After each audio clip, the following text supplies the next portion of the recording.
Hello friends and welcome to my general study web series. और आज के इस वीडियो लेक्चर में हम बहुत एक इंटरेस्टिंग टॉपिक्स के बारे में बात करेंगे जो एथिक्स से संबंधित टॉपिक्स हैं। और एमपीएससी पेपर्स 4 में जो प्रश्न आते हैं उसमें लगातार इस टॉपिक से प्रश्न आते रहते हैं, जिसकी हम बात कर रहे हैं प्रबोधक संप्रेषण। किसकी बात कर रहे हैं हम? प्रबोधक संप्रेषण की बात कर रहे हैं। प्रबोधक संप्रेषण क्या होता है, आज हम इसके बारे में बहुत अच्छी तरीके से जानेंगे और देखेंगे कि क्या होता है प्रबोधक संप्रेषण और एक अच्छा प्रबोधक संप्रेषण कौन होता है, किस प्रकार से प्रबोधक संप्रेषण को हम प्रभावित करते हैं। और एक प्रबोधक संप्रेषण जो सामने वाला व्यक्ति है, जो उस प्रबोधक संप्रेषण को सुनने वाला श्रोता है या देखने वाला दर्शक है, ठीक है, या फिर सुनने वाला है जो श्रोता है, जो भी मतलब जो भी व्यक्ति है जिसको हम लक्षित करते हैं। आपने देखा होगा कि जो टीवी में विज्ञापन आते हैं, रेडियो में न्यूज आते हैं, समाचार आते हैं, विज्ञापन आते हैं कि कोई कंपनी का विज्ञापन आ गया, किसी संस्था का विज्ञापन आ गया, किसी प्रोडक्ट से संबंधित कुछ चीज़ें आ गई जिसके प्रोडक्ट के संबंध में कुछ विशेष बातें बताई जाती हैं। उन विशेष बातों को इस तरह से बताया जाता है कि आप उस प्रोडक्ट की ओर क्या हो, आकर्षित हो जाओ। तो इसको हम क्या कहते हैं? एक प्रबोधक संप्रेषण कहते हैं। ये पूरी प्रक्रिया क्या होती है, जिसमें क्या होता है कि ये कोई प्रोडक्ट होता है, कोई कंपनी होती है, वो अपने प्रोडक्ट को इस प्रकार से दर्शक के सामने प्रस्तुत करना चाहती है कि वो दर्शक क्या हो जाए, उस प्रोडक्ट की ओर आकर्षित हो जाए। तो आइए हम चलते हैं आज के इस वीडियो लेक्चर में। आप देख रहे हो जीएस वेब सीरीज, जिसमें हम बात कर रहे हैं सामान्य अध्ययन संबंधी विषयों के बारे में। और आज के लेक्चर में हम बात करेंगे प्रबोधक संप्रेषण के बारे में। तो जो प्रबोधक संप्रेषण होता है वो क्या होता है, उसके बारे में हम बात करें तो सबसे पहले हम मेरी डेफिनेशन की बात करें तो देखो, एक प्रबोधक संप्रेषण वो होता है, एक प्रबोधक संप्रेषण वह होता है, या फिर कह सकते हैं एक ऐसी प्रक्रिया होती है जिसमें किसी दूसरे व्यक्ति की स्थापित जो मान्यताएं होती हैं, क्या होती हैं, जिसमें किसी दूसरे व्यक्ति की स्थापित मान्यताओं, विश्वासों, अभिवृत्तियों या विचारों को किसी संदेश या सूचना के द्वारा परिवर्तित करने की कोशिश की जाती है।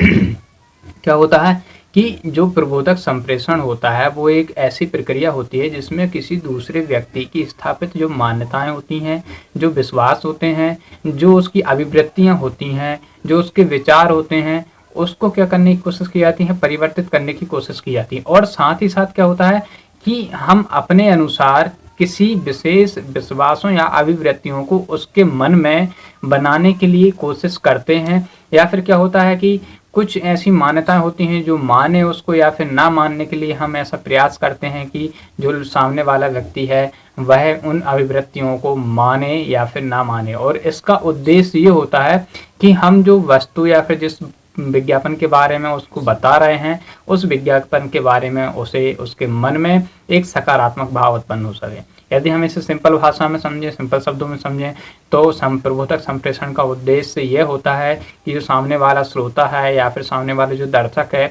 उसके मन में हम अपने प्रोडक्ट को या फिर अपनी जो बात कह रहे हैं वो इस तरह से बैठा दें ताकि उसके मन में हमारे प्रति क्या हो, एक सकारात्मक नजरिया बन जाए। तो ये क्या होता है? पूरा प्रबोधक संप्रेषण।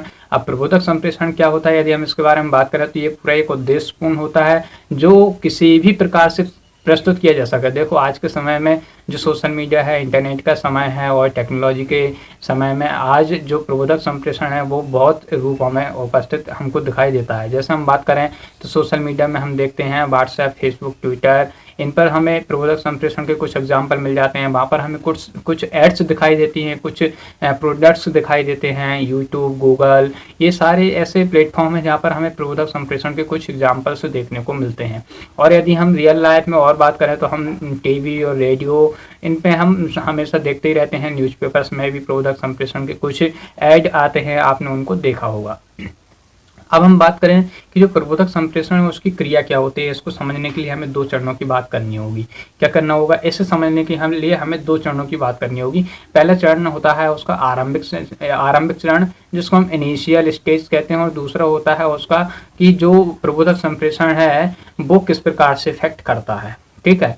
और आरंभिक चरण में हम चार चीज़ों की बात करेंगे। और चार चीज़ों में क्या होता है कि प्रबोधक संप्रेषण करता है कौन, मतलब जो न्यूज दे रहा है या फिर कह सकते हैं कि जो एडवर्टाइजमेंट कर रहा है वो व्यक्ति है कौन, ठीक है। इसमें हम चार बातों की बात कर रहे हैं, जिनमें पहला हम बात करते हैं कि उसमें से जो प्रबोधक संप्रेषण करता है वो दे कौन रहा है, प्रेजेंटेशन कौन दे रहा है, ठीक है।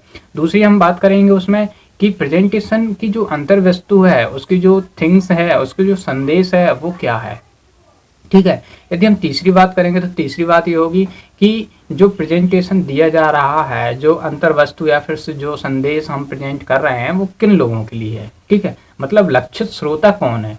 और यदि हम चौथी बात करें, जो अंतिम बात है जो आरंभिक चरण की, तो चौथी बात में ये होता है कि जो संदेश हम प्रदान कर रहे हैं वो मेथड्स कौन सी है, हम कौन सी विधि यूज कर रहे हैं, हम क्या प्रत्यक्ष रूप से संदेश दे रहे हैं या फिर हम उसे सिनेमा, रेडियो, टेलीविज़न इसके द्वारा दे रहे हैं। तो हम ये देखेंगे कि जो संदेश देने की जो विधि है, प्रविधि है, वो क्या होती है, उसको हम माध्यम बना के देखेंगे कि हम किस प्रकार से उसको वितरण कर रहे हैं। तो हम ये इनिशियल पॉइंट में 4 पॉइंट की बात करेंगे और बाकी जो दूसरा चरण है उस चरण में हम केवल यही देखेंगे कि जो प्रबोधक संप्रेषण है उसका प्रभाव जो श्रोता है या फिर जो दर्शक है उस पर किस प्रकार पड़ता है, ठीक है।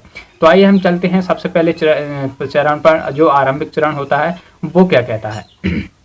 अब देखो, आरंभिक चरण में हमने 4 बातों की बात की, 4 बातों की चर्चा करेंगे। पहली चर्चा करते हैं कि श्रोता कौन है। अब किस प्रकार से जो इनिशियल स्टेज में कह सकते हैं कि जो प्रबोधक संप्रेषण होता है वो किस प्रकार से सामने वाले को प्रभावित कर सकता है, और ऐसी कौन सी बातें हो सकती हैं जिससे कि जो प्रबोधक संप्रेषण है वो क्या हो जाए, एक सफल हो जाए। तो इसके लिए हम पहली बात करते हैं कि जो प्रबोधक संप्रेषण करता कौन है। तो प्रबोधक संप्रेषण करता कौन है इसके बारे में यदि हम बात करें तो देखो, आपको पता होगा कि सबसे अच्छा प्रभाव किसी भी विज्ञापन का जब पड़ता है जब सामने वाला क्या हो, चर्चित हो, क्या हो, चर्चित हो या फिर प्रसिद्ध हो, राजनीतिक, सामाजिक, आर्थिक दृष्टि से अच्छा हो। जैसे हम कह सकते हैं कि अभी हमारे प्रधानमंत्री जी यदि कोई विज्ञापन करते हैं, मान लीजिए, ऐसा तो होता नहीं है कि राजनीतिक जो होते हैं कि वो बहुत कम, मतलब जो प्रोजेक्ट होते हैं उनका नहीं करते हैं, क्योंकि बहुत बड़ी बात हो जाएगी ऐसा करेंगे तो मान लीजिए कि जो हमारे प्रधानमंत्री जी हैं वो किसी प्रोजेक्ट का क्या कर दें, प्रचार कर दें, ठीक है, सामने आ जाए, टेलीविजन पर या रेडियो पर जाए, वो किसी प्रोजेक्ट का प्रचार कर दें, तो लोग क्या करेंगे, उस विश्वास करेंगे कि नहीं, हमारे मोदी जी ने कहा है, प्रधानमंत्री जी ने कहा है, तो प्रोजेक्ट अच्छा ही होगा। तो क्या होगा कि यदि राजनीतिक रूप से सक्षम है, प्रसिद्ध हैं, तो उसका प्रबोधक संप्रेषण क्या होगा, ज़्यादा इफेक्टिव होगा। यदि हम दूसरी बात करें कि आर्थिक रूप से, मान लीजिए मुकेश अंबानी, उन्होंने जो जियो फ़ोन लॉन्च किया था, उनका जो जियो सिम है वो कितना ज़्यादा वैल्यूएबल बन चुका है आज। तो इसका कारण क्या है, आर्थिक रूप से सक्षम है, भारत में रिच व्यक्ति हैं, तो हो सकता है, तो क्या होगा कि वो जो भी प्रोडक्ट देंगे विश्वसनीयता तो बढ़ेगी ही। यदि उनके अलावा और भी बात करें, जैसे मान लीजिए अब राजनेता की बात कर ली हमने, आर्थिक रूप से सक्षम व्यक्ति की बात कर ली, यदि हम एक अभिनेता की बात करें, मान लीजिए अमिताभ बच्चन जी हैं, और भी कोई हीरो है, गोविंदा है, सलमान खान है, यदि ये क्या करते हैं, किसी प्रोडक्ट का क्या करते हैं, विज्ञापन करते हैं, तो क्या होगा कि उन पर विश्वास ज़्यादा पड़ेगा, उसका प्रभाव ज़्यादा होगा, बजाय इसके कि जो एक प्रसिद्ध व्यक्ति नहीं है या फिर जिसकी समाज में ज़्यादा पहचान नहीं है, जिसकी इकोनॉमिक वीकनेस है, तो उसका प्रभाव क्या होगा, कम होगा। तो यदि हम देखते हैं तो ऐसा ही होता है कि संप्रेषणकर्ता क्या होना चाहिए, आकर्षक होना चाहिए, और आकर्षक के लिए 2 चीज़ों पर ध्यान देना चाहिए। पहला तो क्या होता है कि यदि देखो, प्रबोधक संप्रेषण करते यदि आकर्षक होगा तो क्या होगा कि उसका प्रभाव ज़्यादा होगा। मान लीजिए कि एक हीरो है और एक हीरोइनी है, तो हीरो हीरोइनी का आपने देखा होगा कि टीवी पर विज्ञापन ज़्यादा आता है, तो उनका यूज इसलिए ज़्यादा करते हैं क्योंकि ये इस जो हीरो हीरोइनी होते हैं उनको ज़्यादा लोग देखते हैं और वो देखने में सुंदर लगते हैं, वो आकर्षक होते हैं, इसलिए लोग रोक रोक कर क्या करते हैं, उनके विज्ञापन को देखते हैं, पढ़ते हैं, सुनते हैं। और ऐसा ही एक हम देखते हैं, हमने पहली बात की कि क्या होता है, आकर्षक में पहली उनकी होनी चाहिए, सुंदरता होनी चाहिए, दूसरे होने चाहिए कि सादृश्यता भी होनी चाहिए। सादृश्यता कैसे होनी चाहिए, जैसे मान लीजिए यदि आप वृद्ध लोगों के लिए विज्ञापन कर रहे हो तो उसमें वृद्ध का यूज होना चाहिए, वृद्ध व्यक्ति का यूज होना चाहिए। और यदि आप बच्चों के लिए विज्ञापन ला रहे हो तो उसमें क्या बच्चों को दर्शाया जाना चाहिए, जिससे क्या होता है कि बच्चे उसको रुक रुक कर देखेंगे, बच्चे अपना सादृश्यता अपने जैसा व्यक्ति देखकर उसको देखेंगे कि हाँ यहाँ पर कुछ है। तो क्या होता है कि हमें सादृश्यता और जो आकर्षक होता है उसको हमें 2 बातों का ध्यान रखना चाहिए। यदि हम और बात करें कि देखो, इसकी की जो विज्ञापन होगा वो ज़्यादा प्रबोधक संप्रेषण करता है, वो ज़्यादा प्रभावकारी और कैसे होगा, तो एक रास्ता और होता है इसका। एक रास्ता ये होता है कि मान लीजिए जो प्रबोधक संप्रेषण कर रहा है उसके पास ना तो सुंदरता है, ना आकर्षक है, ना ही वो सादृश्यता जैसा है, तो मान लीजिए वो ऐसा कुछ रास्ता अपनाए कि वो श्रोता को या दर्शक को ये पता ही ना चलने दे कि मैं अपने स्वार्थ के लिए ये बात कह रहा हूँ या फिर जो संदेश है वो अपने स्वार्थ के लिए दूसरे को दे रहा हूँ, तो सामने वाला क्या होगा कि वो उस ध्यान से उसकी बातों को सुनेगा, उस विज्ञापन को सुनेगा। ठीक है, तो ये क्या होगा कि ये हमने देखा कि जो प्रबोधक संप्रेषण करता है वो कौन है, पहले चरण की बात हमने की। अब हम दूसरी बात करें कि हमने पहले चरण में पहली बात की थी जो प्रबोधक संप्रेषण करता है वो कौन है। हम दूसरी बात करते हैं कि प्रबोधक संप्रेषण करता की अंतर्वस्तु क्या है। अंतर्वस्तु मतलब संदेश क्या है, क्या संदेश देना चाहता है और संदेश क्यों देना चाहता है। तो हम ये बात करें तो देखो, यदि संदेश की अंतर्वस्तु क्या है इसमें हम देखें तो संदेश की अंतर्वस्तु में सबसे महत्वपूर्ण बात आती है कि संदेश की अंतर्वस्तु ऐसी होनी चाहिए कि जो सामने वाला व्यक्ति सुन रहा है या फिर जो दर्शक देख रहा है उसकी भावनाओं को क्या कर सके, वो प्रभावित कर सके। अब ये कैसे होगा, देखो भावनाओं को प्रभावित करने का मतलब ये है कि उसके काम की बात होनी चाहिए। और वो काम की बात कब होगी, मान लीजिए कि ये कोई विज्ञापन ऐसा है जिसको किसी व्यक्ति के लिए आवश्यक नहीं है, लेकिन मान लीजिए कि उस विज्ञापन से कोई सॉल्यूशन निकलता हो और उस सॉल्यूशन को केवल वही विज्ञापन देता हो और कोई ना देता हो, तो क्या हुआ कि आप यदि संदेश के अंतर्वस्तु इस प्रकार रखोगे कि सामने वाले में क्या बैठा दो, एक डर बैठा दो और साथ ही साथ क्या कर दो कि उस डर का सॉल्यूशन भी दे दो, तो क्या हो जाएगा कि वो प्रबोधक संप्रेषण करता क्या हो जाएगा, सफल हो जाएगा और आपकी जो अंतर वस्तु है वो क्या हो जाएगी, अच्छे से डिलीवरी हो जाएगी। और ये भी होता है कि यदि देखो संदेश की जो अंतर वस्तु है वो आप यदि स्पष्ट रूप से दोगे, उसमें कोई हेर फेर नहीं करोगे, घुमा घुमी नहीं करोगे, तो भी प्रभाव उसका ज़्यादा होगा। क्योंकि आप यदि उस जो संदेश है, संदेश के नकारात्मक और सकारात्मक दोनों पक्षों को बराबर अनुपात में डिलीवर करोगे, तो क्या होगा कि जो श्रोता है वो ये समझेगा कि हाँ सामने वाला हमको पागल नहीं बना रहा है। इससे क्या होगा कि जो प्रबोधक संप्रेषण है वो क्या हो जाएगा, बहुत ज़्यादा ही इफेक्टिव हो जाएगा। अब यदि हम बात करें तो लक्षित समूह क्या हो, हमने देखो जो प्रारंभिक चरण है, प्रारंभिक चरण में हम 4 चीज़ों की बात कर रहे हैं। पहली चीज़ हम बात कर रहे थे कि जो प्रबोधक संप्रेषण करता है वो कौन है। दूसरी हम बात कर रहे थे कि जो प्रबोधक संप्रेषण की जो अंतर वस्तु है या फिर जो संदेश है वो क्या है। अब हम तीसरी बात करेंगे कि जो प्रबोधक संप्रेषण करता है और उसके लक्ष्य कौन है, श्रोता समूह कौन है, या फिर कह सकते हैं जो लक्षित समूह है वो कौन है। अब देखो ये इस बात पर निर्भर करता है कि जो प्रबोधक संप्रेषण करता है उसकी सफलता इस बात पर निर्भर करती है कि सामने वाला व्यक्ति किस प्रकार का है। यदि व्यक्ति आक्रामक होगा तो क्या होगा कि वो उस संदेश को इस हिसाब से नहीं लेगा कि वो अपने ऊपर इफेक्ट करवा दे। मतलब ये होगा कि व्यक्ति सामने वाला आक्रामक हो तो उस पर संप्रेषण का प्रभाव कम होगा, क्योंकि वो ऐसी चीज़ों को अपने मन में बैठा लेता है कि नहीं मुझे इससे प्रभावित नहीं होना है। दूसरी बात, मान लीजिए कि वो आत्मविश्वासी भी है। ठीक है, आत्मविश्वासी कैसा कि जैसे मान लीजिए कि आप किसी प्रोजेक्ट का विज्ञापन कर रहे हो और विज्ञापन में कुछ चीज़ें आप बताओ कि इससे ये होगा, इससे ये होगा, लेकिन सामने वाला इतना आत्मविश्वासी है कहेगा कि बिना प्राकृतिक चीज़ों के तो कुछ होने वाला नहीं है। ठीक है, तो क्या होगा कि ऐसे व्यक्ति पर भी प्रबोधक संप्रेषण ज़्यादा इफेक्ट नहीं करता है। और मान लीजिए कि आप मतलब आपके जो लक्षित श्रोता हैं वो क्या है, युवा है और वृद्ध हैं, तो क्या होगा कि उन दोनों में भी यदि आप कंपेयर करोगे तो युवा जो व्यक्ति हैं उन पर प्रबोधक संप्रेषण का प्रभाव ज़्यादा पड़ेगा। क्योंकि ऐसा होता है कि जो वृद्ध लोग हैं उनकी सोच क्या हो जाती है, डेवलप होती जाती है, उनके मूल्य स्थायी होते जाते हैं और जैसे उनके मूल्य स्थायी होते हैं तो क्या होता है कि वो अपने ऊपर कम जो इफेक्ट होता है वो डालते हैं। जिससे क्या होता है कि जो वृद्ध लोग हैं वो कम चीज़ों को महत्व देते हैं और युवा लोग क्या होते हैं वो जिज्ञासु होते हैं, जानते हैं ऐसा क्या होगा, इसमें क्या होगा, तो वो क्या करते हैं उसको जानने की कोशिश करते हैं और अपना एक नरम स्वभाव बनाए रखते हैं। तो ऐसे ही एक अगला श्रोता की बात यदि हम कर रहे हैं कि एक शांत स्वभाव वाला श्रोता है तो उस पर भी ज़्यादा प्रभाव पड़ेगा प्रबोधक संप्रेषण का। तो हमें क्या करना चाहिए कि जो प्रबोधक संप्रेषण करता है उसको इस बातों का ध्यान जरूर रखना चाहिए कि सामने वाला व्यक्ति कैसा है, आक्रामक है, आत्मविश्वासी है, युवा है, शांत स्वभाव वाला है या वृद्ध है। मतलब वो जो विज्ञापन बना रहा है वो विज्ञापन किसके लिए बना रहा है और किस प्रकार से वो डिलीवर करना चाहता है। ये आती है कि लक्षित श्रोता समूह क्या है। तो उस लक्षित श्रोता समूह के हिसाब से उसे क्या करना चाहिए, विज्ञापन को या फिर अपने संप्रेषण को क्या करना चाहिए, डिलीवर करना चाहिए। यदि हम आप चौथी बात करें तो चौथी बात में आती है कि वो किस विधि से उस जो संप्रेषण है वो संप्रेषण को डिलीवर कर रहा है। तो हम विधि की बात करें तो विधि में ये आता है कि मान लीजिए वो सामूहिक रूप से संप्रेषण कर रहा है, व्यक्तिगत रूप से कर रहा है या फिर किसी संगठन में कर रहा है। तो याद रखना कि यदि कोई व्यक्तिगत रूप से संदेश देगा तो उसकी अपेक्षा सामूहिक रूप से दे जाने वाले जो संदेश है उसका प्रभाव ज़्यादा पड़ता है।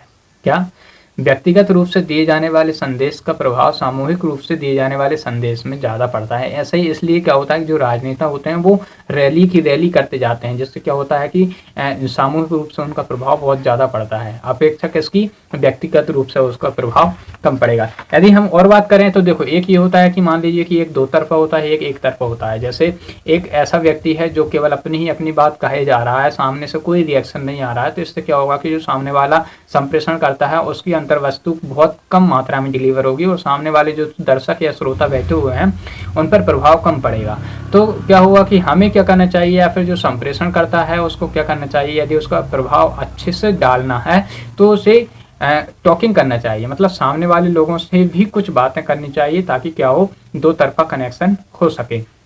तो ये हमने बात करी कि जो इनिशियल चरण होता है, जो आरंभिक चरण होता है प्रबोधक संप्रेषण के क्रियाकलाप को या फिर कह सकते हैं कि पूरी विधि को समझने के लिए, तो जो आरंभिक चरण होता है वो क्या होता है। अब हम बात करें कि इसका जो दूसरा चरण आता है जिसमें हम बात करते हैं कि प्रबोधक संप्रेषण का जो प्रभाव किसी व्यक्ति पर किस प्रकार पड़ता है, तो उसकी यदि हम बात करें तो उसमें देखो दो बातों पर ध्यान देना चाहिए। क्या उसमें दो बातों में ध्यान देना चाहिए, एक तो ये यदि सामने वाला व्यक्ति क्या है, आत्मविश्वासी या फिर मान लीजिए जानकार है और उसे पहले से ही उसके बारे में कुछ जानकारी पता है, तो क्या हुआ कि वह अपने लिए कौन सी चीज़ का यूज करेगा। एक व्यवस्थित संसाधन होता है, इसमें दो चीज़ें याद रखना, एक होता है व्यवस्थित संसाधन और दूसरा होता है अनायास संसाधन। मतलब हम इन दोनों संसाधनों से पता कर सकते हैं कि सामने वाले पर इनके जो प्रबोधक संप्रेषण है उसका प्रभाव किस प्रकार पड़ेगा। यदि व्यक्ति व्यवस्थित संसाधन का यूज कर रहा है, किसका, यदि व्यक्ति व्यवस्थित संसाधन का यूज कर रहा है तो आप समझ जाना कि प्रबोधक संप्रेषण का प्रभाव उस पर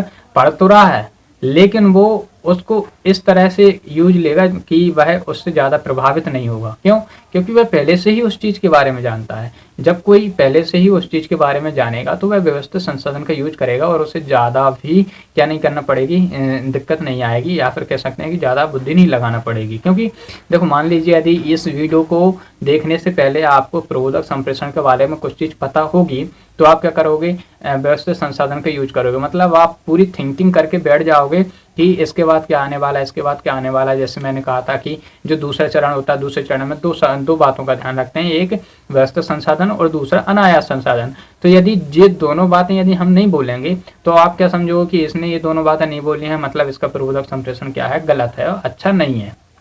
तो आप क्या करोगे कि इस वीडियो का प्रभाव आपके ऊपर बहुत कम पड़ने वाला है, ठीक है, और आप इसको क्या कर दोगे, नेग्लेक्ट कर दोगे। वहीं यदि आपको इन चीज़ों का पता नहीं है और मैं इन चीज़ों को ना भी बताऊं तो भी आपको इस वीडियो का प्रभाव इतना ज़्यादा पड़ जाएगा, क्योंकि ये ऐसा होता है कि जब अनायास संसाधन का यूज हम करते हैं, क्योंकि हमको उस चीज़ के बारे में पहले से पता नहीं होता है, जो विज्ञापन हमारे सामने लाया गया होता है या फिर जो संदेश हमारे सामने लाया हो गया होता है उस चीज़ का पता हमें पहले से रहता नहीं है, और पता नहीं रहता है तो हम क्या करते हैं, ज़्यादा हम एनर्जी का यूज नहीं करते हैं। आजकल ऐसा मतलब सामान्यतः देखा गया है कि जो लोग होते हैं, लोग ज़्यादा एनर्जी का यूज नहीं करते हैं, ज़्यादा अपनी ताकत नहीं लगाते हैं, वो सर्च रिसर्च करने में ज़्यादा दिमाग नहीं लगाते, जिससे क्या होता है कि वो अनायास संसाधनों का यूज करते हैं। और अनायास संसाधन का यूज करने का मतलब ये है कि वो जो प्रबोधक कह रहा है वही सही है, ठीक है।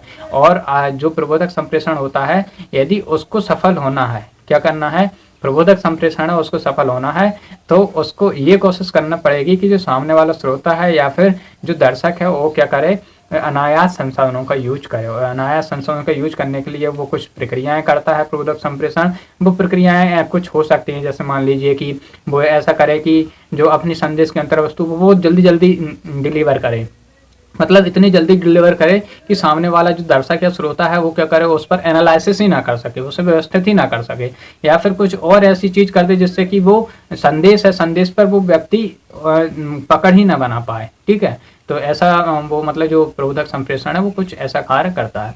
तो ये हमने देखा आज प्रबोधक संप्रेषण क्या होता है, प्रबोधक संप्रेषण के क्या चरण होते हैं, इसको समझने के लिए हमने क्या यूज करते हैं, कौन से चरण होते हैं, और इसके बाद हम कुछ और वीडियो देखेंगे। ये आज के इस वीडियो में बस इतना ही। वीडियो देखने के लिए धन्यवाद।